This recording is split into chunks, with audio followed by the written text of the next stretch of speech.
দেশের আর কোন কোন জিনিস আছে সব আগুনে পুড়িয়ে ছাই করে ফেলুন। কলকারখানা, মিলস ফ্যাক্টরি, বিমানবন্দর, যা কিছু আছে সবকিছু ছাই করে ফেলুন। সবকিছু পুড়ে ছাই হয়ে যাবে, কিন্তু বাঙালি জাতি আগুন কোথায় থেকে লেগেছে, আগুনের সূত্রপাত কোথায় থেকে হয়েছে কিচ্ছু জানবে না।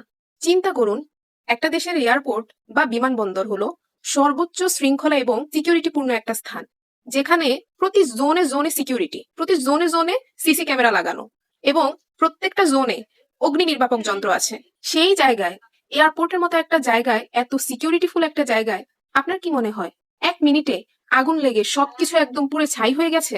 মাইলস্টোন স্কুলে কিছুদিন আগে যে দুর্ঘটনা হলো, ওইটা বিমান দুর্ঘটনা হয়েছে, কিন্তু একের পর এক যে এইভাবে আগুন লাগছে, এই যে চট্টগ্রাম ইপিজেটে আগুন লাগছে, মিরপুরে আগুন লাগছে, এখন আবার ঢাকা বিমানবন্দরে আগুন লাগছে, এগুলো কি আসলে শুধু একটা দুর্ঘটনা? এই আগুনগুলো সূত্রপাত কোথায় থেকে হয়, কারা দেয়, কিভাবে লাগে? এই জাতি কি এগুলো জানতে চায় না? এগুলো কি সন্দেহজনক না?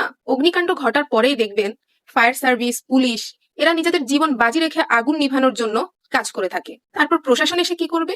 সরকার কর্তৃক একটা তদন্ত কমিটি গঠন করবে। সেই কমিটি যুগের পর যুগ চলে যাবে, প্রজন্মের পর প্রজন্ম চলে যাবে, কিন্তু আগুনের সূত্রপাত কোথা থেকে হয়েছে সেটা আর কেউ জানতে পারবে না, সেটা তারাও খুঁজে বের করতে পারবে না।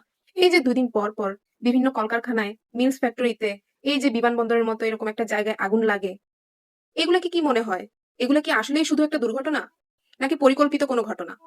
এই বিষয়গুলো যদি আপনারা না বের করতে পারেন, তাহলে অন্তত এই ইনভেস্টিগেশনের মতো একটা নাটক সাজিয়ে বাঙালিকে আর লজ্জায় ফেলবেন না। ডিরেক্ট আপনারা বলে দিবেন যে আমরা এটা তদন্ত করে বের করতে পারবো না, আমরা ব্যর্থ। এই যে এখন আগুন জায়গায় জায়গায় লাগতে লাগতে এয়ারপোর্ট পর্যন্ত পৌঁছাইছে, এখন শুধু বাকি আছে সংসদ ভবন আর যমুনা, প্রধানমন্ত্রীর বাসভবন। এই বিষয়গুলা, এই জায়গাগুলা যদি আগুন লাগে, তাহলে মনে করেন যে পুরো দেশটা পুরো ছাই হয়ে যাবে। আর অন্যান্য কান্ট্রির মানুষেরা এই ছাই দিয়ে বসে বসে দাঁত মাজবে।